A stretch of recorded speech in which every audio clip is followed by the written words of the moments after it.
Your daily coffee habit is costing you a fortune while delivering mediocre quality.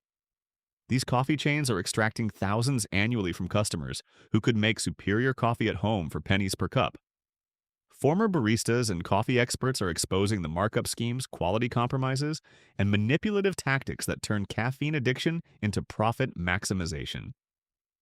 You walk into these chains thinking you're treating yourself to quality coffee, that the premium price reflects premium ingredients, that barista expertise justifies the cost.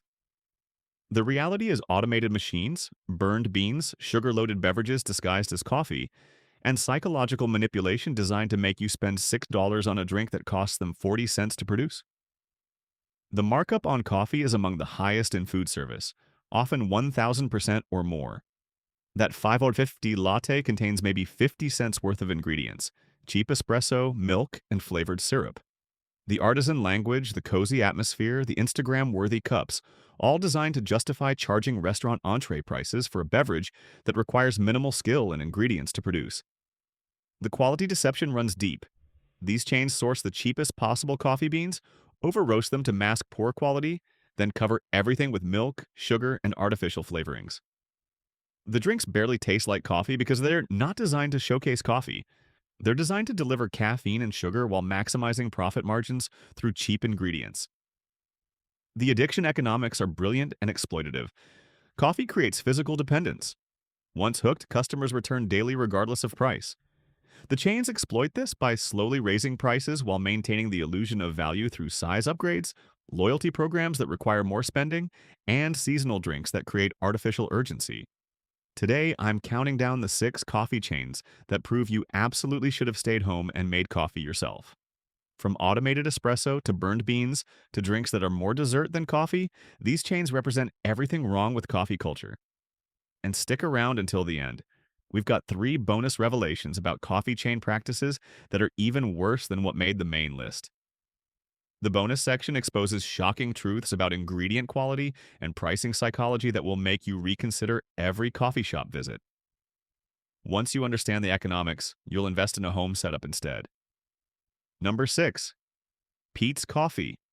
The over-roasted, overpriced trap. Let's start with the chain that coffee snobs sometimes defend. Peet's markets itself as the original craft coffee, the inspiration for Starbucks, the authentic coffee experience.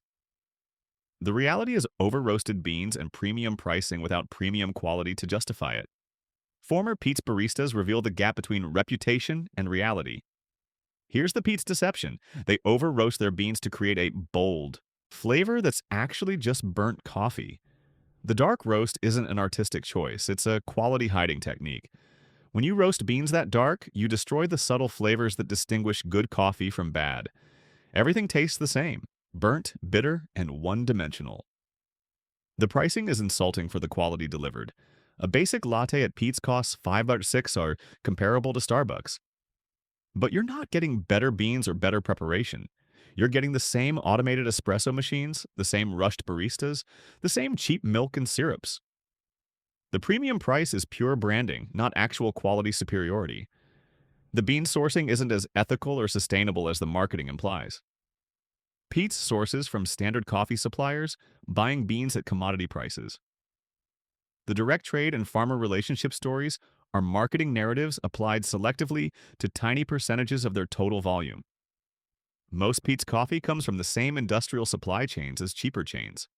Former employees report that Peet's pushes upsells aggressively, larger sizes, flavor shots, extra espresso, food pairings. The pressure to increase ticket averages is intense because the profit margins on basic coffee aren't sufficient. You're encouraged to spend $8, $10 per visit instead of $5 through constant suggestion selling. The home brewing reality makes Peet's particularly indefensible. You can buy Peet's beans at grocery stores for $12.15 per pound, which makes 40 to 50 cups of coffee. That's 25 to 30 cents per cup versus $5 after $6 at their cafes. The convenience premium is 2,000% for coffee you could easily make at home. Number 5. Dunkin. The fast food coffee. Fraud Dunkin rebranded from Dunkin' Donuts to emphasize their coffee focus. The coffee is still fast food quality disguised with aggressive marketing and convenience positioning. Former Dunkin' employees expose the low-quality beans, automated preparation, and sugar dependency that defines their coffee. The bean quality is bottom tier. Dunkin' sources the cheapest possible Arabica beans from mass commodity suppliers. The beans are stale before grinding, sitting in warehouses and distribution centers for weeks or months. By the time they reach your local Dunkin', any freshness or flavor complexity has long since degraded. The brewing process prioritizes speed over quality.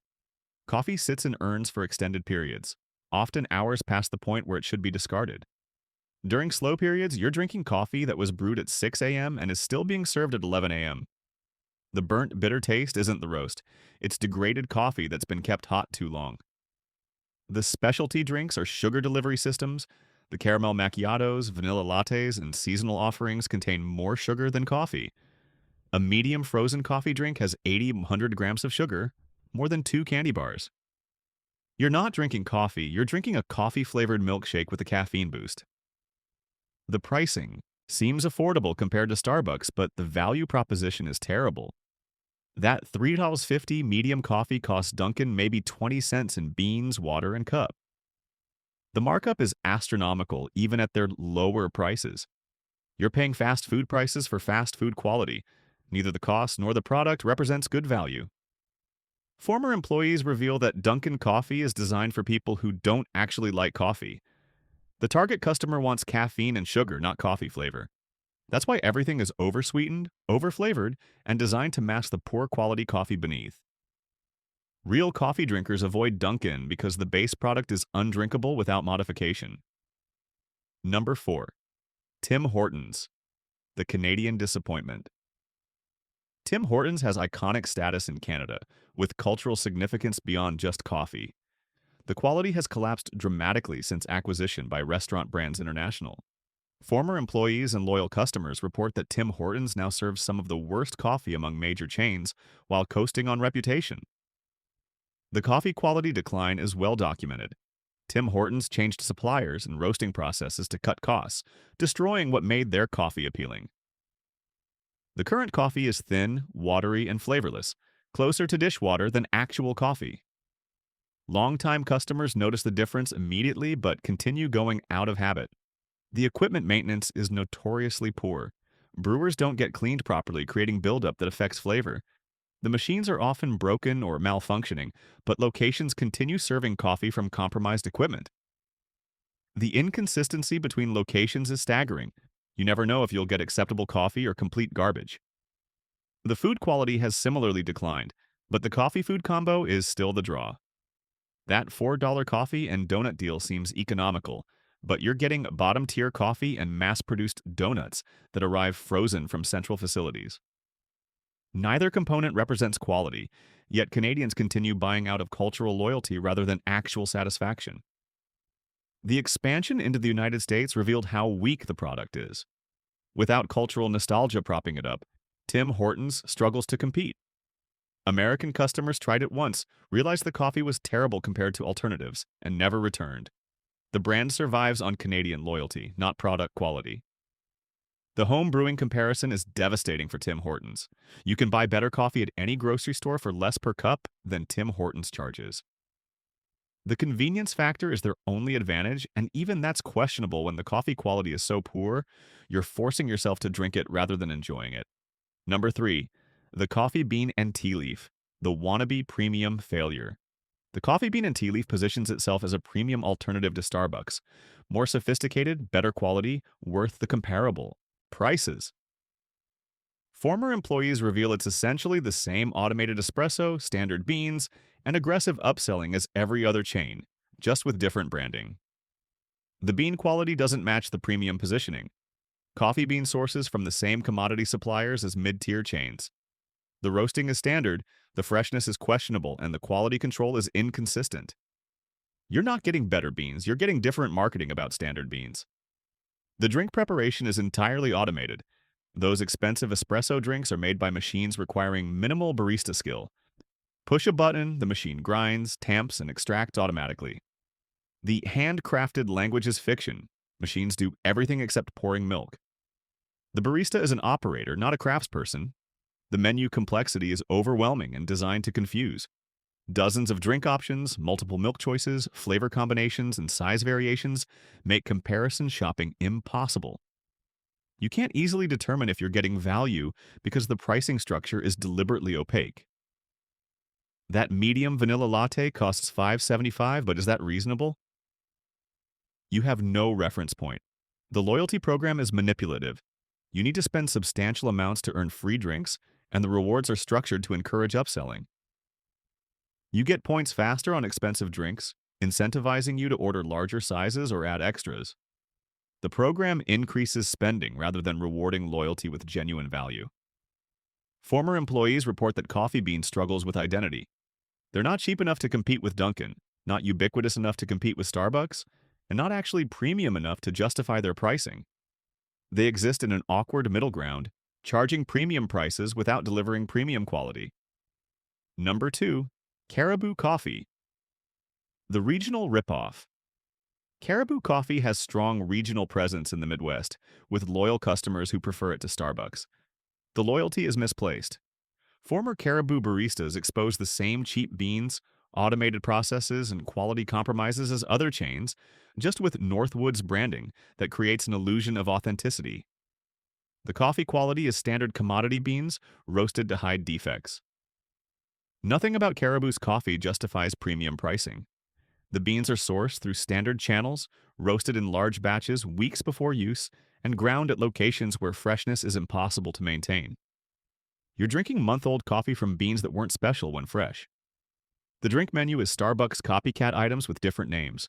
The sizes, the drinks, the seasonal offerings, all follow the Starbucks playbook. You're not getting innovation or uniqueness. You're getting the same sugar-loaded beverages with wilderness-themed names. The Caribou Cooler is just a frappuccino with different branding. The pricing matches or exceeds Starbucks in most markets, despite lesser ubiquity and convenience. You're paying the same premium prices for coffee that's objectively worse because Caribou lacks the scale for quality consistency. Smaller chains struggle with supply chain management, equipment maintenance, and training consistency, all problems that affect your coffee quality. The environmental and ethical marketing is standard greenwashing. Caribou makes sustainability claims about tiny percentages of their coffee while sourcing the vast majority through conventional channels. The Rainforest Alliance certification on some products is a marketing tool, not a genuine commitment reflected across their entire operation. Former employees report that Caribou pushes food aggressively because coffee margins aren't sufficient. You're encouraged to buy pastries, breakfast sandwiches, and snacks with every coffee purchase. The coffee is the hook.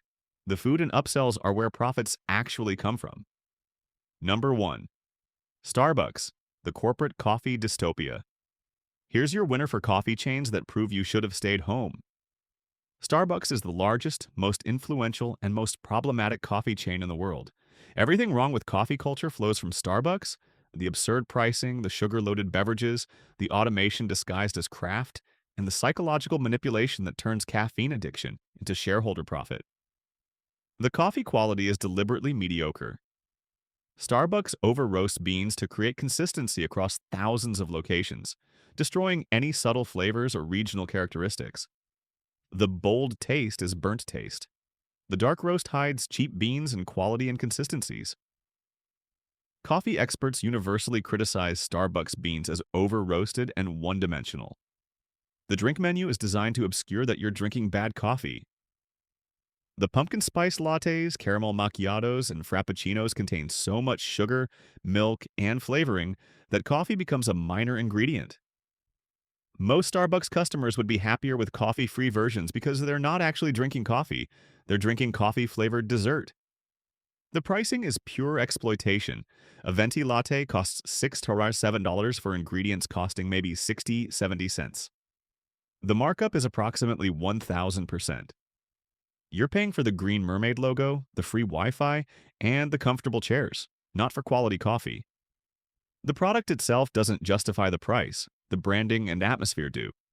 The sizing psychology is manipulative. Tall, grande, venti. Why not small, medium, large? Because Starbucks wants to obscure that you're buying overpriced coffee in larger quantities than necessary. The venti became the standard order through suggestion and social pressure. You're drinking 20 ounces because they conditioned you, not because you need that much caffeine.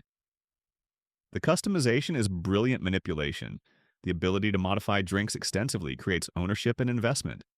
When you've customized your drink with specific milk, flavor shots, and modifications, you're more committed to that expensive purchase.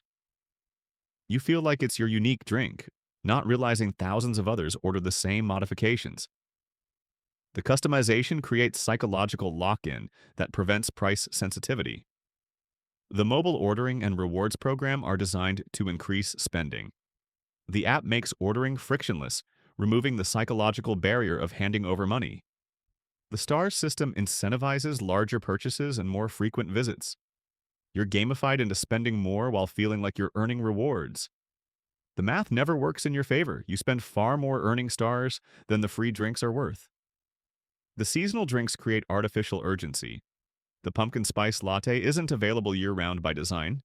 The scarcity drives demand and prevents you from getting tired of overpriced coffee-flavored sugar drinks. You buy now because it won't be available later, even though you could make a better version at home anytime. The employee treatment reveals corporate priorities. Baristas are overworked, underpaid, and pressured to work faster.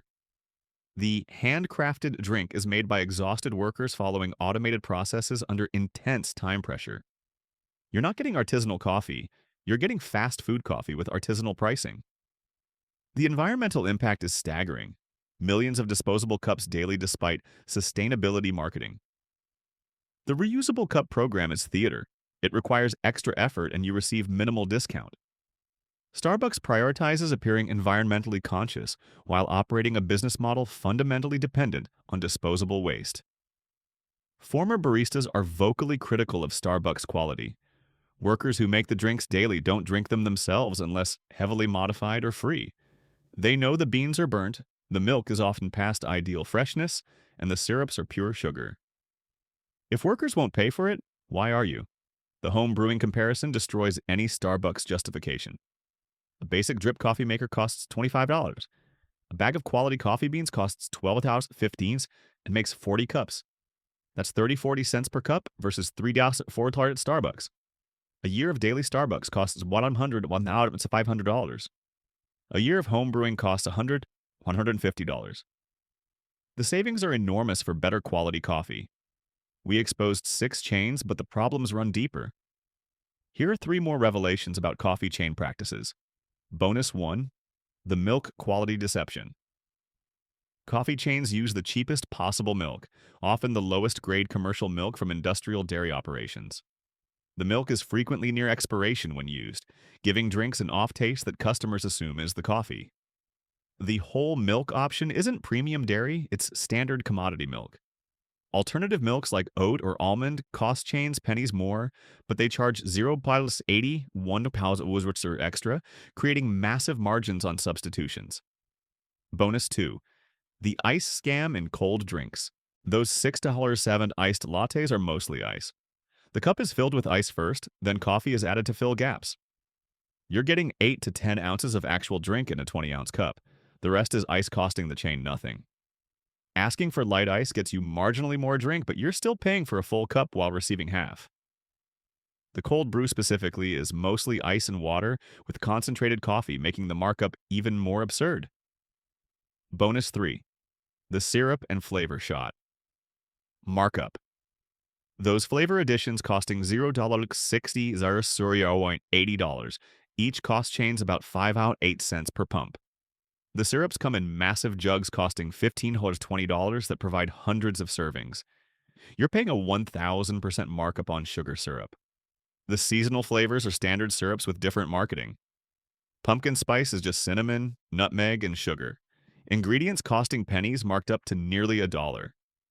You've now seen 6 coffee chains plus 3 bonus revelations that prove you absolutely should have stayed home. The pattern is undeniable. These chains are exploiting caffeine addiction through absurd markups, mediocre quality, and psychological manipulation. You're paying 5-7 milers for drinks costing them 50-80 cents to produce. The fundamental problem is that coffee chains aren't selling coffee. They're selling convenience, atmosphere, and branded beverages that barely taste like coffee. The actual coffee quality is deliberately mediocre because most customers don't actually like good coffee. They want caffeine and sugar delivered in Instagram worthy cups. Smart coffee consumption requires brutal honesty. Are you buying coffee because you love the taste or because you're addicted to caffeine and manipulated by convenience? Most people would be equally satisfied with home brewed coffee at 5% of the cost, but the habit and ritual of buying coffee has become embedded. The solution is investing in home brewing. A basic setup costs $100 or $200 and pays for itself in weeks. Buy quality beans from local roasters or online suppliers for $12 to $15 per pound. Learn basic brewing techniques. It's not difficult. You'll drink better coffee while saving $1,000 plumbed annually. The equipment doesn't need to be expensive. A simple drip coffee maker, French press, or pour-over setup makes excellent coffee. Espresso requires more investment, but a decent home espresso machine costs $300 to $500 and pays for itself in months compared to daily latte purchases.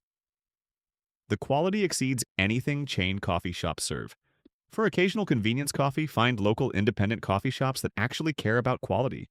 They exist in most cities. Small operations buying quality beans, properly training baristas, and making real espresso drinks.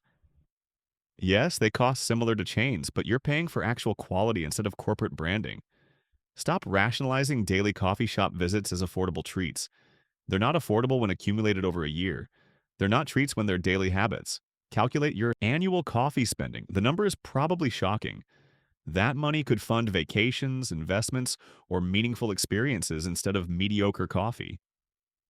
Share this information with friends trapped in expensive coffee habits. They deserve to understand the markups, quality compromises, and psychological manipulation driving their spending. Many people would make different choices if they honestly calculated costs versus value. Now, do me a favor. Smash that like button. Subscribe to the hidden menu and tell us in the comments, how much do you spend on coffee annually? Have you calculated the true cost of your habit? At the hidden menu, we believe in quality over branding, honest value over marketing manipulation, and calling out businesses that exploit addiction economics. Stop accepting burnt beans at premium prices.